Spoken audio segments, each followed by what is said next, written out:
Court में इन्होंने खुद लगाया है, हमें इनकी तरफ से क्या है, कोर्ट में हम सुप्रीम कोर्ट तक जीत चुके हैं। नमस्कार, आप देख रहे हैं JNN न्यूज़। मैं राजेश्वर चौहान।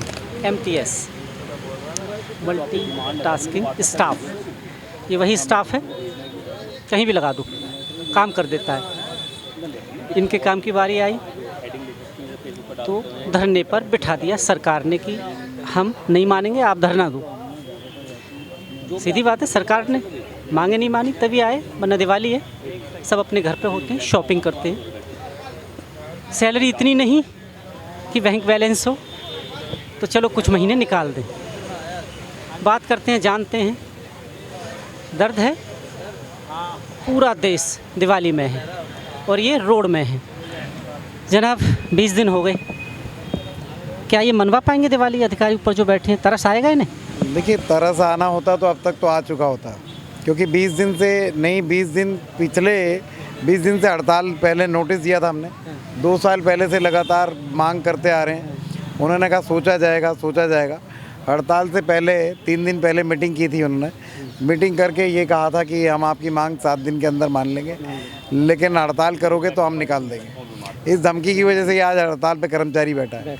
और आज वो अगर वो उन्होंने बात तरीके से की होती तो शायद कर्मचारी हड़ताल पर नहीं होता, क्योंकि उन्होंने लगातार स्टैंडिंग कमेटी चेयरमैन सत्य शर्मा जी भी उस मीटिंग में मौजूद थी, लेकिन उनको कहना चाहिए था कि इस तरीके से नहीं, व्यवहारिक तरीके से बात करनी चाहिए थी, लेकिन वो नहीं हुआ। आज कर्मचारी में रोष इसी वजह से है कि आप लगातार 2 साल से समय पे समय दर समय लेते जा रहे हैं। लगातार हमें समय दे दिया जाता है, लेकिन जो सन 12 से हम कोशिश करते आ रहे हैं, सन 2012 से 2 साल से, जब से हमारी एडिशनल कमिश्नर है, जब से हम इनसे मांग करते आ रहे हैं, लेकिन उन्होंने इस बात को नहीं सुना। तो आज कर्मचारी मजबूरन हड़ताल पर है। और 20 दिन में नहीं सुनी, जो हफ्ते में काम सुना होने वाला था, तो आज 20 दिन होने के बाद भी क्यों नहीं है? अब ऊपर अगर हम बात करें, जो ऑफिसर्स हैं या राजा इकबाल की बात करें, वो कहते हैं टेक्निकली कुछ एरर है। वो टेक्निकल एरर क्या है आखिर? वो बताया उन्होंने कि भैया वो तो तुम्हारे हाथ में, सही भी तुम कर सकते हो उसे। नहीं, कोई टेक्निकल नहीं है। ये चाहे तो रात को दिन, दिन को रात कहने लगे, वो भी मान सकते हैं, लेकिन क्या जो टेक्निकल इशू क्या है वो आधिकारिक द्वारा ही तो है। हाँ, कि लेकिन अधिकारी उस चाहे तो टेक्निकल इशू को भी सॉल्व 1 मिनट में कर सकते हैं। तो बाहर से तो आई नहीं है, सॉल्व तो इन्होंने ही करना है। सॉल्व इन्होंने ही करना है, बनाया भी इन्होंने है, तो कानून तोड़ना और बनाना सब ये जानते हैं। लेकिन ये जानबूझकर कहा जा रहा है कि हम इस मांग को लेकर गलत बैठे हैं। लेकिन एक चीज़ और है, आपसे एक बात कहूँगा, पक्ष हो विपक्ष हो, कोई भी लीडर रहा हो या हमारे अधिकारी हो, वो आपको यही कहेगा मांग इनकी जायज़ है, मांग इनकी जायज़ है, लेकिन हड़ताल नाजायज़ है। लेकिन हड़ताल नाजायज़ है तो उसको सॉल्व क्यों नहीं कर लिया जाता? उस हड़ताल को बैठने क्यों दिया? उसे बैठने क्यों दिया कि आज वो कर्मचारी आपके द्वार पे बैठ गया आकर? अगर ये जायज़ थी तो उसके पूरा कर दिया जाता ना। अगर ये बोल रहे हैं कि हड़ताल नाजायज़ है, तो आप डायरेक्ट तो आके बैठे नहीं होगे भाई। सबसे पहले अधिकारियों से मिला जाता है, मांगे लेके ड्राफ्ट दिया जाता है कि हमारी ये मांग है। जब वो उसे दरकिनार करते हैं आदमी, जब रोड पे बैठता है, तो कहाँ ये फिर गैरकानूनी हो गया? बिल्कुल गैरकानूनी नहीं है। हमने तकरीबन हड़ताल होने के 20 दिन पहले नोटिस दिया था और उनको सभी ने सहमति देखते हड़ताल इनकी और मांगे इनकी जायज़ है, लेकिन हड़ताल मत करिए। बस हम समय चाहिए, समय देते देते हमने कहा आप 7 दिन ले रहे हैं, 7 दिन लेने के लिए उसमें आपने 20 दिन हड़ताल के बीच का टाइम ले लिया, लेकिन उसके 20 दिन लेने के बावजूद भी अब तक उसमें विषय में काम नहीं कर रहे हैं, तो इसका मतलब आगे भी क्या करेंगे? जनाब एक चीज़ और बताइए मुझे, ये झूठ इतना कैसे बोल लेते हैं? आपने भी पता है मीडिया पे इनके बयान चल रहे हैं, यहाँ के अलग चल रहे हैं, और ऊपर जो बैठ के चेयर में इसी दफ्तर में जो दिए जाते हैं ना, वो अलग चल रहे हैं। उनको सुन लो तो लगता है कि अरे जो व्यूवर्स हैं वो सोचते हैं कि नहीं ये हड़ताल गलत हो रही है, इन्होंने तो मांग ली सारी मांगे, ये तो कह रहे हैं हमारे भाई हैं, हमें छोड़ नहीं सकते, सब कुछ दे रहे हैं। कैसे झूठ बोल लेते हैं ऐसा, और फिर नज़रें भी मिला लेते हैं? देखिए, झूठ बोलना, नज़रें तो मिला ही नहीं रहे हैं आप। ये बात गलत आ रही है कि झूठ नज़रें मिला रहे हैं। खुद से नज़रें नहीं, हम कह रहे हैं, मीडिया को ही कह रहे हैं। वो अभी तक उन्होंने काम तो कर्मचारी से मिल रहे हैं, बातचीत कर रहे हैं, इनका रिजॉल्व हो रहा है। लेकिन क्या है, इस गेट नंबर 5 से हमारी एंट्री बंद है। हमारी गेट नंबर 5 से एंट्री बंद है, कर्मचारी अंदर नहीं जा सकता। और बिना उनके नोटिस के या हम उनसे मिलने के लिए जब वो कोई निमंत्रण भेजें या कुछ कर्मचारी को कहें भाई आ जाइए, ये मिलने के लिए मिलिए, डेलीगेशन की कोई मीटिंग नोटिस भेजिए, तो ही तो कर्मचारी जाएगा। अभी तक उन्होंने कितनी मीटिंग की है उसका पता लग जाए हमें, कि उन्होंने की है तो पता लगे सच्चाई का। लेकिन क्या वो अपने आप से कहते रहते हैं हम कर्मचारी से मिल रहे हैं, वरना 14 तारीख को भरे सदन में खुद निगम के मेयर राजा इकबाल जी ने कहा था कि हम लोग इनकी एक कमेटी बिठा के इसमें सभी निगम के पार्षद भी होंगे 11 और उसमें 2 यूनियन लीडर्स भी होंगे और इनका मामला सॉल्व कर लिया जाएगा। होंगे वो सब। ये 14 तारीख की बात और आज हमारी तारीख हो गई 18 और 4 दिन बीत चुके हैं। उन्होंने कहा था 24 घंटे में कर लिया जाएगा, यहाँ तो 100 घंटे से ऊपर बीत चुके हैं। यानी उनकी कहने और करने में फ़र्क है। क्या ये मामला अभी का नहीं है, बहुत पुराना चला आ रहा है? ऐसा नहीं है कि ये सरकार अभी आई है तो इसी ने किया। ये भी उन्हीं का फ़ायदा उठा रहे हैं कि हर सरकार ने इसको रिजॉल्व नहीं किया तो हम भी क्यों करें। वोट तो मिलती आती है लोगों को, क्योंकि वोट से मकसद होता है। चाहती तो पुरानी सरकार इस मामले को ठीक कर सकती थी, कहीं ना कहीं मामला नया नहीं है। देखिए, सबसे बड़ी बात है जो कहते हैं प्रियम्बल में एक टेक्निकल फॉल्ट है, तो प्रियम्बल कोई कर्मचारी को दिखाकर नहीं बनाया जाता, ये ध्यान रखिए। ये बात हमने उन्हें बताई है। कर्मचारी के हाथ में तो प्रियम्बल जब आता है जब वो हाउस में पास हो जाता है, और नहीं पास होने के बाद भी तुरंत नहीं आता है, ये भी सुन लीजिएगा। उसके 2 महीने बाद अगला हाउस लगता है जब उसकी हार्ड कॉपी कर्मचारी के हाथ में आती है ठप्पा लगकर। इससे पहले प्रियम्बल दिया भी नहीं जाता है। जब उसके बाद आता है तो उन्होंने एक एग्रीमेंट उसमें लिख दिया, तो उस एग्रीमेंट के लिए कर्मचारी ने 2 महीने इसका विरोध भी किया। तो इन्होंने कहा था कि हम इसे जल्दी सॉल्व कर लेंगे, लेकिन आज उस बात को भी 2 साल हो चुके हैं, उसको सॉल्व नहीं किया गया।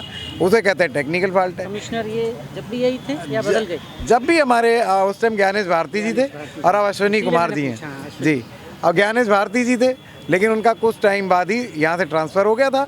ज्ञानेश भारती जी ने उसके बाद में उन्होंने तो काम अच्छा किया था।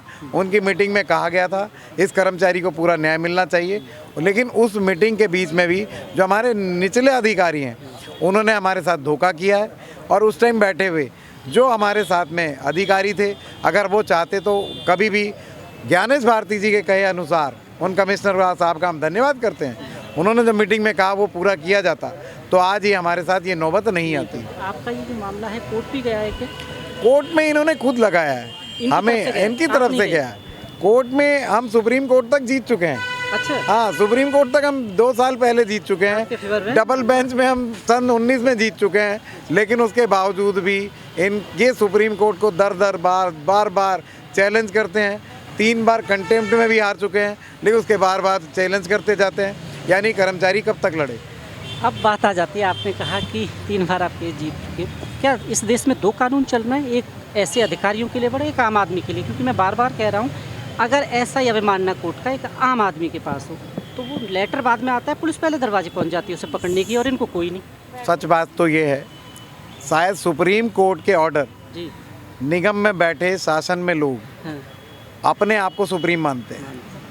सुप्रीम कोर्ट को भी वो चाहते हैं कि ये इनकी हाथों की कठपुतली है। वो अपने निगम हाउस में जब तक वो पास नहीं करेंगे तो सुप्रीम कोर्ट का ऑर्डर भी नहीं मान्य होगा। हम उन्हें कई बार इस बात के लिए सूचना भी दे चुके हैं, लेकिन अब भी उन्होंने यहाँ लेबर कमिश्नर के पास, सेंट्रल लेबर कमिश्नर के पास में अपनी पेशी करा दी। वहाँ भी 2 बार इन्होंने मुँह की खाई है। उनके अधिकारीगण वहाँ पर मौजूद थे और हम भी मौजूद थे। पिछली अभी तारीख हमारी 2 दिन पहले ही लगी थी। वहाँ पर भी लेबर कमिश्नर ने भी कहा है इनको कि आप उन बातों का जवाब नहीं देते हैं जिनका जवाब मांगा जाता है, और ये लोग उसको दरकिनार कर रहे हैं, बार बार घुमाने की कोशिश करते हैं, लेकिन वो इनकी तरफ से सारे गलत बयानबाजी है। और वहाँ पर भी लेबर कमिश्नर ने तुरंत इनको बाकायदा इनके जवाब को खारिज करके कहा कर्मचारी को हक देना होगा। क्या ऐसा भी दबाव है आपके ऊपर, क्योंकि कहा जाता है कि वापस काम पे आइए वरना नौकरी से भी आपको निकाल दिया जाएगा? क्योंकि इसे बधुआ मजदूरी कहते हैं। ये 2 तरह की बधुआ मजदूरी होती है, हमेशा मैं बोलता हूँ। एक पहले ज़माने में होती थी, ये भी बधुआई मजदूरी है कि ज़बरदस्ती किसी पे धमकी दे के काम कराना। क्या ऐसे भी प्रेशर है ऊपर से? नहीं, प्रेशर था पहले, हाँ ऐसा था, हमें थ्रेड किया जाता था। लेकिन अब जब लेबर कमिश्नर के यहाँ लास्ट पेशी में उन्होंने कह दिया गया है, इनको हमने बताया कि हमें ऐसे थ्रेड किया जा रहा है, तो उन्होंने कहा कि आप इन्हें निकाल नहीं सकते। इनकी तुम्हारी बातों को देखते हुए इनकी हड़ताल जायज़ है, और आप जब तक इन्हें नौकरी से नहीं निकाल सकते हैं जब तक इनका फैसला नहीं हो जाएगा। तो उन्होंने ये भी कहा इनकी नौकरी बरकरार रहेगी, फैसला जो भी होगा, लेकिन आप इनको निकालना बिल्कुल नहीं कर सकते। इसलिए जब से ये थोड़ा शांत हो गए, वरना थ्रेड कर रहे थे, और उसमें हो सकता था कि आपका हमारा अभी तक नोटिस भी आ जाता कि नौकरी करिए, नहीं तो आपको बाहर कर दिया जाएगा। इस बार लड़ाई पूरे हक मिलने तक जारी रहेगी? बिल्कुल। देखिए, अभी तो दीपावली आ रही है, हिंदुस्तान का, हिंदुओं का बहुत बड़ा पर्व है, और जिसमें हर धर्म मौजूद होता है और पूरी खुशियों के साथ भाई भाई से मिलता है और अपने घरों में मिठाई खाई जाती है। और मुझे तो शर्म आती है कहते हुए, निगम में अभी दीपावली के पार्टी रखी गई थी जहाँ शाही व्यंजन परोसे गए थे। पूरे निगम पार्षद अधिकारीगण सभी उसमें चटकारे लेकर मज़े लेकर खा रहा था और आपस में गिफ्ट आपस वितरण कर रहा था और कर्मचारी भूखा प्यासा बाहर बैठा था। तो वहाँ पर आज इन लोगों को कहते भी शर्म नहीं आती कि हम इनकी दीपावली घर मनवाएंगे। लेकिन कैसी दीपावली? आज हमारी दीपावली, हमारे बच्चे हमसे मांग रहे हैं कि पापा नए कपड़े कब आएंगे, हमारी मिठाई कब आएगी, तो हम उनको क्या दें? क्योंकि पिछले महीने की तनख्वाहें भी रोक दी गई हैं और उस कारण आज बच्चों को कुछ नहीं दे पा रहे हैं। अब एक चीज़ और मुझे ये जानना था कि एमसीडी के अधीन तकरीबन सिटी की व्यवस्थाएं इनके अधीन हैं। एक और चल रही है इसमें जिसे कहते हैं एनडीएमसी, उसमें आज तक कोई दिक्कत नहीं देखी मैंने, कोई धरना नहीं देखा। एक ये पहलू हो गया। दूसरा, एमसीडी के आए वगाए हमेशा मैं धरने देखता हूँ और किसी डिपार्टमेंट के नहीं। क्या ये भ्रष्टाचार की निशानी है, पराकाष्ठा है क्या? बिल्कुल है। देखिए, एक भ्रष्टाचार की पराकाष्ठा ही है जो ऐसी है जो आती है। हमारे साथ ही एनडीएमसी में 96 में हमारे जैसे ही लोग वहाँ डेंगू, मलेरिया, चिकनगुनिया, हैजा, पीलिया, बिल्कुल उनको 2000 हमारे साथ 1996 में ही लगे थे। वहाँ 456 लोग लगे थे क्योंकि वो छोटा एरिया है, लेकिन 2004 में उनको पक्का कर दिया गया। लेकिन हम लोग 1996 से यहाँ लगे हैं, लेकिन आज भी कॉन्ट्रैक्ट पे हैं और आज भी हम परमानेंट से पहले ये कह रहे हैं कि हमें सामान जो तुम 213 लोगों को दे रहे हो, 213 को स्पेशल ट्रीटमेंट दिया है इन्होंने, सेम पद पे रहते हुए 213 लोगों को दे रहे हो, तो हमको भी वही वेतनमान दे दिया जाए जो उनको मिल रहा है। लेकिन उसमें भी इन्होंने कहा इनका पद अलग है, इनका पद अलग है, वो गुमराह किया जा रहा है। क्योंकि अधिकारी और आज कर्मचारी और खुद मेयर और स्टैंडिंग कमेटी या हमारी मुख्यमंत्री जी इसमें खुद संज्ञान लें, सबको इकट्ठा बैठाएं। मैं दावे से ठोक कर कहता हूँ, अगर कर्मचारी गलत निकला तो आप उसे नौकरी से निकालने का हकदार भी हैं, और अगर वो गलत निकला तो मैं उनकी चौखट पे दोबारा कभी ज़िंदगी में ये मांगने नहीं जाऊंगा कि मुझे पक्का कीजिए या मुझे यहाँ पर समान वेतन दीजिए। बहुत बहुत धन्यवाद। धन्यवाद। देखिए विडंबना, देखिए भारत के कानून की विडंबना समझाना चाहता हूँ आपको। जो कानून दंड देता है उससे बचने की सहूलियत भी यही कानून देता है विडंबना? आप पढ़िए ढंग से। जो अपराधी होता है उसे पता है, वो पहले पढ़ के बैठा हुआ होता है कि मुझे निकलना कैसे, क्योंकि है उसमें दोनों पक्ष हैं। अब मैं आपके सामने कुछ उदाहरण दूं। एक आम आदमी जेलों में सालों से सड़ रहा है, इंतज़ार कर रहा है कि उसे बेल मिल जाए। नाम बहुत बड़े बड़े हैं। एक बाबा आते हैं हरियाणा से, हर 3 महीने पैरोल मिल जाती है, बड़ी लंबी लंबी पैरोल। किसी को इलाज के लिए नहीं मिलता, किसी को अपने पिताजी या माताजी को अग्नि देना है उसके लिए नहीं मिलती। ये कानून की विडंबना समझा रहा हूँ आपको। ये वही कोर्ट है जो आधी रात को भी, कुछ ऐसे लोग हैं, सब जानते हैं, बताने की ज़रूरत नहीं है, उनके लिए खुल जाता है। अब कुछ ऐसे लोग भी हैं जिन्हें वाकई ज़रूरत है, फांसी होने वाली है, इसमें कोर्ट नहीं खुलता।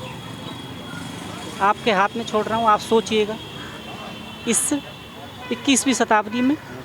और चौथी अर्थव्यवस्था है, चौथी जनाब अब कैसे है, मैं बार बार कह रहा हूँ, मैं भी जानना चाहता हूँ है कैसे। अगर अधिकार नहीं मिल रहे लोगों को, सरकारी नौकरी नहीं मांग रहे हैं, कुछ वेतन मांग रहे हैं बड़ा हुआ। और आपको एक चीज़ और नोट करिएगा, सेम डिपार्टमेंट एमटीएस, कुछ लोग हैं जो 27,900 का वेतन पा रहे हैं। अब कहा यह जा रहा है वो स्पेशल कैटेगरी में आते हैं। स्पेशल कैटेगरी कौन सी होती है पता है?